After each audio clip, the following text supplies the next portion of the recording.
Graça e paz da parte do Senhor Jesus a todos e todas aqui presentes nessa manhã, onde estamos reunidos para adorar a Deus, para agradecer por tudo que Ele tem feito em nossas vidas.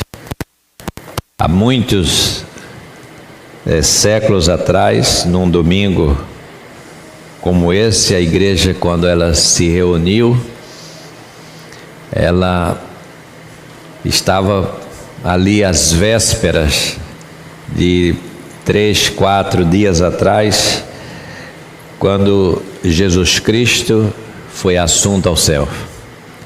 E no boletim de hoje eu coloquei que na última quinta-feira, dia 30 de maio, aconteceu e foi completado aqueles dias chamados da Ascensão do Senhor. Esses 40 dias se completaram na quinta-feira que passou. Portanto, hoje é o primeiro dia, é o primeiro domingo pós-ascensão. E é uma data importantíssima para a igreja, se bem que às vezes a gente deixa de lado essas datas, essas memórias, não é? Mas a história da igreja vai passando por meio dessas datas, desses dias. O calendário litúrgico da igreja, ele nos faz recordar dessa lembrança, dessa memória. E o capítulo 1 do livro de Atos registra isso a partir do versículo 6, quando ele fala do que aconteceu naquele dia, que hoje seria, como eu disse, como foi na última quinta-feira, 40 dias após a ressurreição, depois de Jesus ter estado entre os seus discípulos durante todo aquele período, aparecendo a eles, estando com eles, convivendo com eles, caminhando com eles, já o Jesus pós-pascal, Jesus pós-ressurreto. Então, o que aconteceu naquele dia está registrado no livro de Atos, capítulo 1, versículo 6, que nos diz assim: então os que estavam reunidos lhe perguntaram: Senhor, será este o tempo em que restaures o reino a Israel? Respondeu-lhes: não vos compete conhecer tempos ou épocas que o Pai reservou para a sua exclusiva autoridade, mas recebereis poder ao descer sobre vós o Espírito Santo, e sereis minhas testemunhas tanto em Jerusalém como em toda a Judéia e Samaria e até os confins da terra. Ditas estas palavras, foi Jesus elevado às alturas à vista deles, e uma nuvem o encobriu dos seus olhos. E estando eles com os olhos fitos no céu, enquanto Jesus subia, eis que 2 varões vestidos de branco se puseram ao lado deles e lhe perguntavam: varões galileus, por que estáis olhando para as alturas? Esse Jesus que dentre vós foi assunto ao céu, assim virá do modo como viste subir.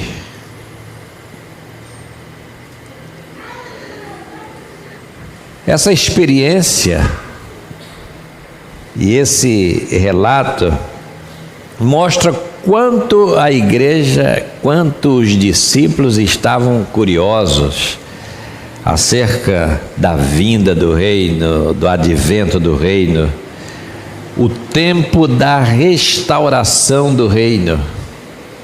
Essa era a grande preocupação. Quando esse reino vai ser restaurado?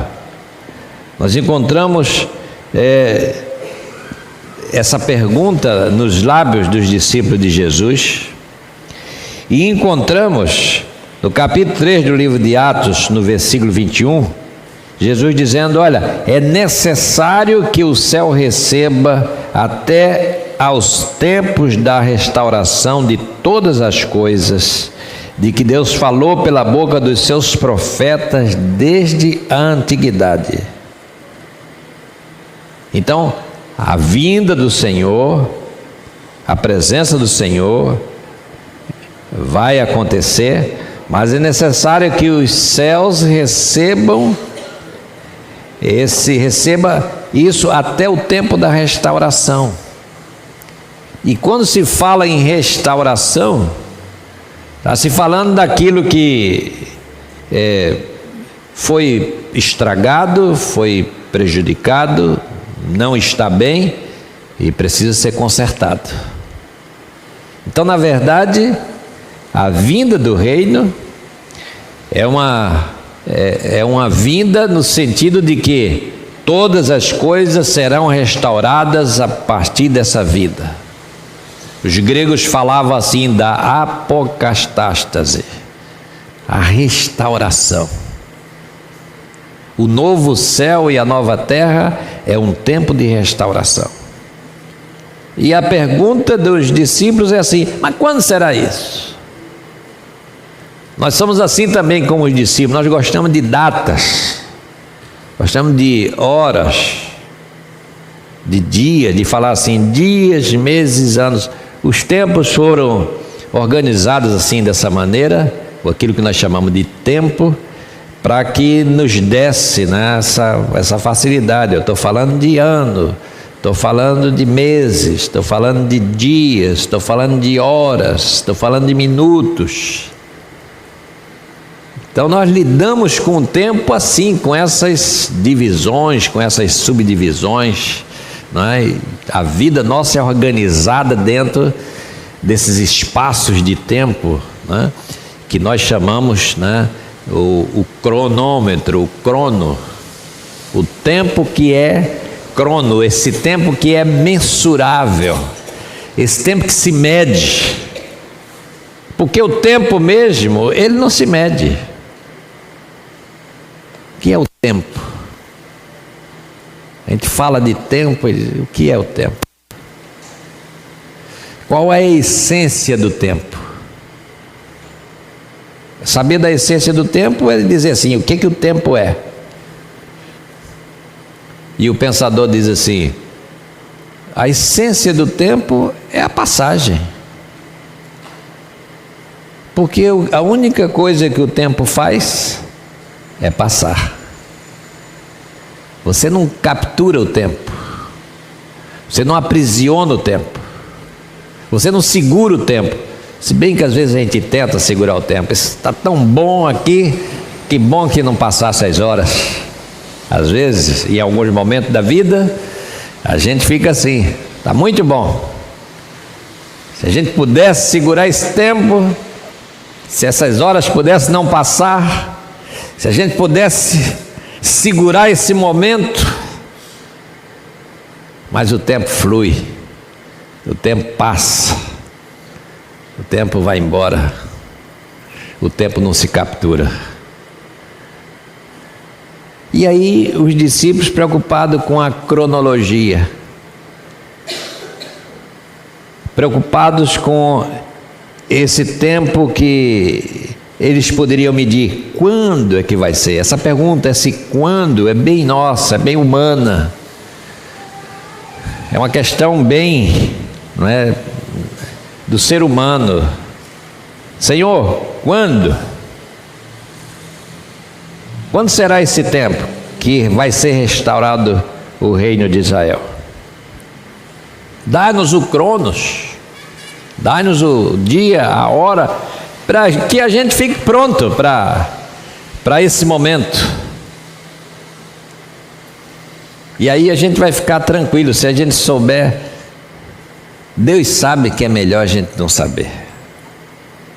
A gente fica querendo saber das coisas, e aí a Bíblia está dizendo assim para nós: entrega isso a Deus, deixa Deus levar, deixa Deus conduzir, entregue a sua vida nas mãos do Senhor e deixa Ele te levar. Às vezes nós somos traídos por isso, porque ainda que leiamos isso e vejamos isso na Bíblia, vejamos o salmista falando sobre isso, não é? De que esse tempo é dele, de eternidade a eternidade, o Senhor, Deus é Deus. Esse tempo aí que está aí, que a gente não mede, mas que a gente quer medir. Por isso que eles estavam perguntando qual é a data, e Jesus está dizendo para eles: olha, não é isso, não vos compete conhecer tempos e épocas que o Pai reservou para a sua exclusiva autoridade. Jesus está falando de um kairós, de um tempo que não vai se medir. Quando a gente fala assim, o kairós, tempo kairótico, a gente está falando do jeito que Deus fala de tempo, que é, por exemplo, falar a história da salvação, a história da redenção. Isso não se mede. Que história é essa? Quando começou a história da redenção? Quando começou a história da salvação? Tem gente que diz assim, no Éden. Aí Paulo diz, foi antes que tivesse mundo. Deus já estava salvando. Então, falar de tempo é uma coisa complicada. Agostinho dizia assim, não fica preocupado com isso. Não existe essa coisa desses tempos. Se você quiser uma classificação do tempo, dizia Agostinho, só existe presente, que é o tempo que nós estamos vivendo. É esse tempo da passagem desse instante que nós estamos. Porque quando você fala de passado, dizia Agostinho, é a memória e o futuro é a espera. Mas seja a memória e seja a espera, você tem memória e tem espera agora, nesse momento. Não tem outra dimensão do tempo. Por que classificar o tempo assim com dimensões? É que se criou aquelas coisas, de volta para o futuro, não sei o quê.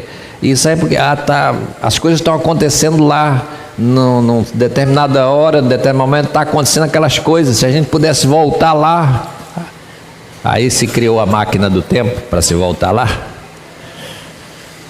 para se furar essa parede e sair de uma dimensão para outra. É fascinante a história do tempo.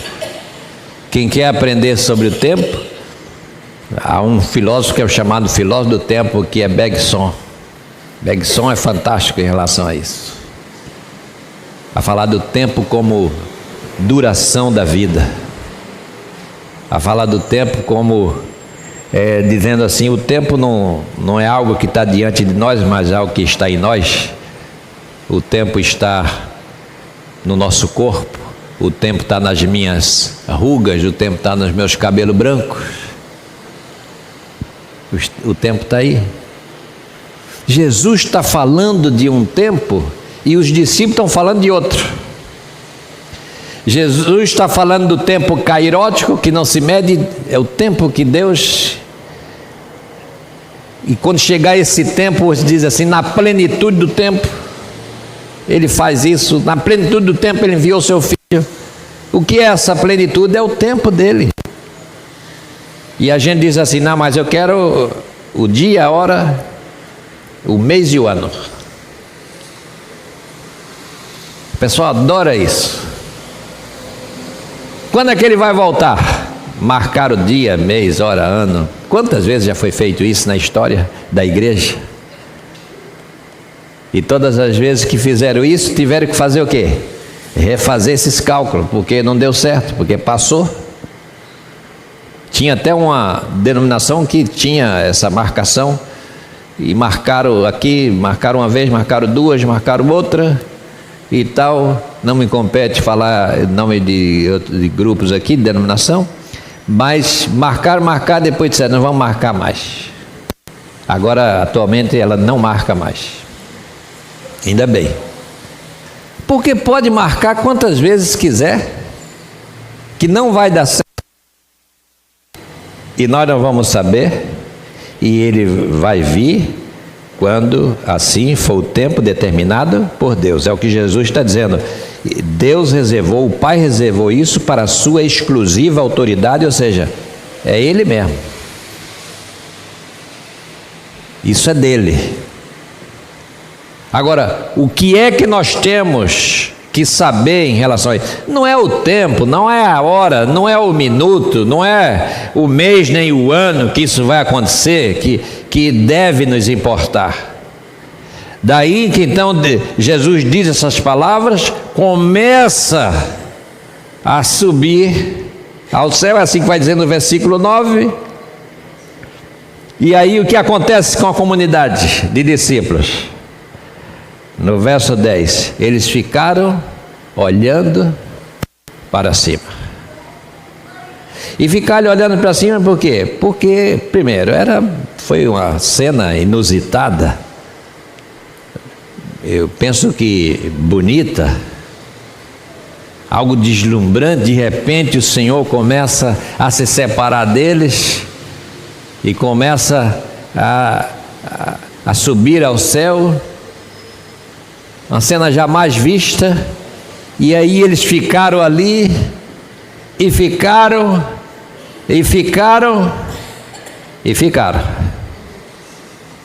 E se deixasse, eles tinham ficado lá. Muito bom, pastor. Que coisa maravilhosa. E foram ficando. E aí Deus intervém. Intervém de que maneira? Vamos mandar 2 anjos ali para falar com essa gente. E manda 2 varões vestidos de branco que se põem ao lado deles. Para quê? Para fazer assim, dar aquela piscada. Opa! Presta atenção. Às vezes fala por aí, de vez em quando tem que. Agora vamos prestar atenção. Tal. Aí dá aquela. De repente aquela. É o que os varões, os 2 varões, os 2 anjos, a missão deles naquele momento é essa. Tipo assim, tira esse pessoal desse torpor, dessa paralisia. Tira ele desse estágio, dessa letargia. Tira eles disso. Não pode ser assim. Por que estáis olhando para as alturas? Por que vocês vão ficar aí nessa... Então vem o ensinamento. Primeiro, Jesus foi assunto ao céu? Sim, isso é doutrina.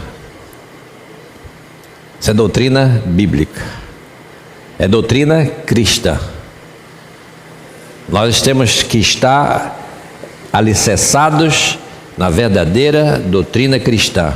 A Igreja de Cristo precisa saber quais são os fundamentos da fé. Um dos fundamentos é que Jesus foi assunto ao céu.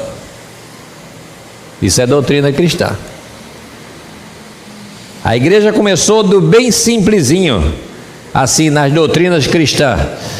Paulo estabelece o primeiro credo. 1 Coríntios 11, 1 Coríntios 15, o que eu recebi é o que eu também entreguei. Isso é um credo. Primeiro credo cristão. Eu recebi e entreguei. Recebi e entreguei o quê? Que Jesus Cristo foi morto e ressuscitou. Ele morreu, mas ressuscitou. Começa com a morte e ressurreição, ascensão. Isso é doutrina. Isso é ensinamento cristão. Não se pode fugir das bases da fé. Quem ensinou isso? Os profetas ensinaram, os apóstolos ensinaram. E aí Paulo diz em Efésios 2:20, nós precisamos estar alicerçados nos ensinamentos de apóstolos e profetas. Estamos nessa base. O que está aí na Bíblia é o que disseram os apóstolos e o que disseram os profetas. Isso é Bíblia, Bíblia cristã. A Bíblia judaica é o que disseram os profetas. E a Bíblia cristã? O que disseram apóstolos e profetas. A base do ensinamento está aí. Esse Jesus que morreu e ressuscitou, como diz Paulo, Lucas está dizendo, ele foi assunto aos céus. Ele subiu aos céus. Mas, e aí? Para aí? Não. Não para aí. Pelo contrário. É aí que começa. As coisas começam a partir desse instante, para a igreja de Cristo. Só que a igreja de Cristo, para ela começar, ela teve que ter uns empurrões. Não é diferente também hoje, assim, com a gente? A gente está meio paradão, tal, e Deus vem, o Espírito vem dar uma cutucada na gente. Por que você está parado aí? Por que você não está fazendo nada? Ah, mas tem um porquê. A gente tem que fazer alguma coisa. Então essa fala dos varões aqui, dos anjos, varões galileus, por que vocês estão aí olhando para cima? É como que ele está dizendo assim, ele foi, agora é a hora de começar a missão. Vocês estiveram com ele, vocês aprenderam dele, ele esteve com vocês 3 anos antes da ressurreição, vocês viram que ele passou em Jerusalém naquela última semana, ele deu mais 40 dias para vocês, e agora chega, vai ficar o tempo todo só ouvindo, nem ficar olhando para o céu. Agora é hora de fazer alguma coisa. A missão da igreja, o anjo está dizendo, está começando. E ele já tinha avisado antes, o próprio Jesus tinha dito, versículo 8, vocês vão receber poder, mas não é para receber poder para ficar aí, vocês vão receber poder para serem minhas testemunhas. Aonde? Toda parte. Esse negócio de dizer aqui, Jerusalém, Judeia, não sei o que, é dizer assim, em todo lugar, até os confins da terra. Essa mensagem precisa chegar em todo mundo. E ela vai chegar como? A partir das testemunhas. Ali estavam as testemunhas oculares. Nós somos umas testemunhas hoje já de segunda categoria, porque é o seguinte, nós somos testemunhas daquilo que ouvimos. Esses foram testemunhas daquilo que viram, presenciaram, eram testemunhas oculares. Por isso que eles puderam escrever, grafar aquilo que tinha passado e passar para nós. E aí, o testemunho deles está aqui. Aí Paulo diz, então leia, profetas e apóstolos, para tomar pé dessa situação. E a igreja precisa começar a testemunhar. E o primeiro testemunho da igreja foi muito duro, foi difícil. Qual foi o primeiro testemunho? Vocês pensam que foi falar? Ah, Jesus Cristo salva? Foi isso não. O primeiro testemunho da igreja foi por meio do martírio. A igreja testemunhou pelo martírio. Sangue derramado. Nós somos testemunhas. Ah, você vai morrer, que a gente morra. Aliás, muitos disseram assim, o martírio para mim é a glória. A igreja do primeiro, segundo, terceiro século foi a igreja do martírio. Basta ver a história da igreja por aí afora, em Roma, e ver as catacumbas de Roma, cristãos emparedados, porque estavam lá reunidos em nome de Jesus. Outros foram mortos.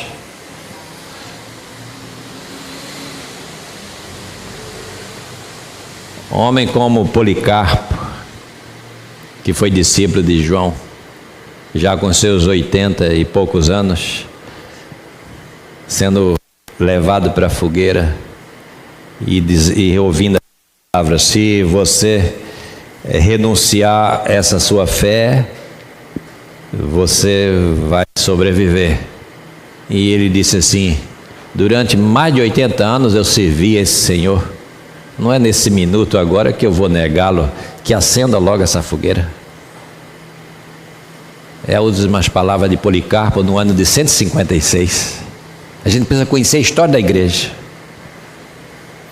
dialogar com esses séculos de história da igreja, ver o que cristãos passaram e viveram. Savonarola, 1498, o representante da igreja dizendo: você vai ser morto pela sua heresia. Ele é um pré-reformador. Você vai ser queimado, excomungado da igreja militante e triunfante. Tem alguma coisa a dizer? Ele diz: tenho. Estou sendo excomungado da igreja militante, da triunfante não. Eu estou indo de encontro a ela. Martírio. Essa é a história da igreja. Desconhecida, porque falta leitura, e a gente precisa dialogar com esses séculos de história da igreja, ver o que os cristãos passaram ao longo de todo esse tempo. Esses anjos aqui estão dizendo que, gente, sai dessa paralisia de ficar olhando para o céu. Não adianta nada ficar olhando para cima. Nós temos coisas para fazer. É igual Jesus já num exemplo disso lá na transfiguração do monte, dizendo para aqueles 3 homens lá: nada de fazer tendinha aqui para ficar. Que bom estar aqui, vamos fazer uma tenda. Jesus: nada de tenda. Sabe por quê? Porque a gente vem aqui um pouco para orar, mas a necessidade está lá embaixo, nas comunidades, nos pobres, nos injustiçados, naqueles que precisam ser confortados. Esse é o mensagem. A missão da igreja é essa, é levar essa palavra. Então, essa fala dos anjos, dos varões vestidos aqui, é alertando para que agora eles estão prontos para o início da missão da igreja. Por isso que hoje a gente comemora a ascensão de Jesus no calendário da igreja, e domingo que vem a gente comemora o quê? O Pentecoste. Hoje é dia da ascensão, domingo que vem é dia do Pentecoste. Ou seja, não demorou não. Jesus disse: vocês vão receber o Espírito Santo, e a missão precisava começar, e disse: só espere só um pouco, mas vai chegar. E eles receberam o Espírito Santo, que é domingo que vem. Umas datas que às vezes passa até despercebida de algumas comunidades, não de todas, porque infelizmente algumas comunidades lembram assim: Natal e Páscoa, e acabou. Só que o calendário da igreja é mais extenso. Tem Ascensão, tem Pentecoste, tem outras datas. Ou seja, para receber o revestimento para o trabalho, para receber a capacidade, o poder de testemunhar do Senhor sem medo, apesar de todas as dificuldades. Essas pessoas que eu mencionei e outras que falaram o que falaram, não falaram por si mesmas, falaram porque elas estavam cheias do Espírito Santo, para dar esse testemunho, para não temer a morte, para não temer nada. Então aqui começa a missão da igreja, e é isso que esse texto está nos dizendo. A igreja de Cristo vai começar a sua missão. Eles voltaram para Jerusalém, daquele monte, entraram no templo, se reuniram e começaram o quê? A igreja começou bem, no versículo 14, começaram orando, unânimes, em oração, e já abrindo a mente um pouco essa igreja, porque antes não se admitia mulheres, mas o versículo 14 diz, orando com as mulheres. Olha como o evangelho muda as coisas. Orando com as mulheres. Não se orava antes com as mulheres, era só macho que orava, só homem. E agora o evangelho abriu a mente e eles vão orar unânimes junto com as mulheres, estando entre elas Maria, mãe de Jesus, presente, e os irmãos dele presentes. Imagina que coisa, que início da igreja. Mas de vez em quando a igreja precisou de um anjo desse, de uma sacudida dessa, para que pudesse fazer seu trabalho. Você olha Atos capítulo 8, e você vai encontrar em Atos 8 a primeira perseguição da igreja. Nós não vamos ler isso, só mencionar a primeira perseguição da igreja. Naquele tempo levantou-se grande perseguição da igreja. Por quê? É só mencionar aqui. Por que começou grande perseguição da igreja? Porque a igreja, apesar de ter vindo aquele anjo, falar dele já ter recebido o Espírito Santo, continuaram meio paradinhos. Não vamos ficar aqui em Jerusalém. A gente gosta de ficar em Jerusalém. Nós temos as nossas Jerusaléns. Vamos ficar aqui em Jerusalém. Mas como que diz lá no versículo 6? Vocês vão começar testemunhando em Jerusalém, depois na Judéia e Samaria. Aí o capítulo 8 diz que finalmente um deles, Filipe, vai pregar onde? Em Samaria. Começa ali. A saída começa no capítulo 8. Mas foi preciso o que primeiro? Uma perseguição. Porque se não acontecesse a perseguição, o que é que ia acontecer? Eles iam continuar ali. E o que é essa perseguição? É um incômodo que Deus nos dá. Ou seja, às vezes a gente não quer sair do lugar que a gente está, e aí Deus cria uma situação que a gente diz assim, puxa, isso aqui me desestruturou todo. Pois é, mas é de Deus. É Deus que está desestruturando. Para você se mexer. Para você sair da sua zona de conforto. Porque ninguém quer sair dessa zona de conforto. Aí Deus diz, vamos sair disso. Está na hora, gente. Aí a gente não vai. Vamos criar a situação. Então a igreja, para sair, foi preciso essas perseguições, foi preciso as situações.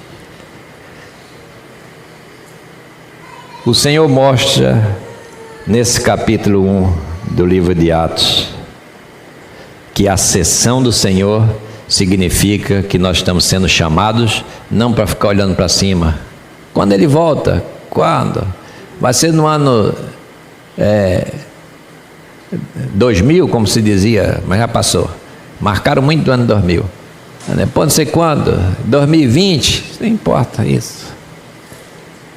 2020 é cabalístico também, olha, 2020. É bem capaz de ter alguma coisa. O pessoal adora esse negócio. Entende? Eu vi uma moça dizendo assim, eu quero me casar em 2020 porque vai ser um ano cabalístico. Quer dizer, se casa em 2020, mas isso aí não marque tempo. Então a missão da igreja com a ascensão começou. Jesus foi para o céu, mas ele disse, pode fazer a missão porque vocês não vão ficar sozinhos. Eu estou logo enviando imediatamente o Espírito Santo. Vou falar isso de noite, à noite. Eu vou enviar o Espírito Santo. E aí com o Espírito Santo, vocês vão para toda parte. Saindo de Jerusalém, indo para a Judéia, Samaria, até os confins da terra. Lembrando sempre da palavra do Senhor, que diz na grande comissão, Mateus 28, versículo 18, 19, 20. E vão na paz, porque eu estarei convosco todos os dias, até a consumação do tempo. Então que nessa manhã de celebração da ceia, nessa manhã de culto, de gratidão, que nós possamos agradecer a Deus. Jesus Cristo ressuscitou, Jesus Cristo esteve entre os seus discípulos e Jesus Cristo foi assunto ao céu, onde Ele está junto com o Pai, e o Espírito Santo está com a igreja, fortalecendo ela, para que ela não desanime, para que ela tenha força, tenha condições de realizar a missão. Que Ele nos abençoe. Amém.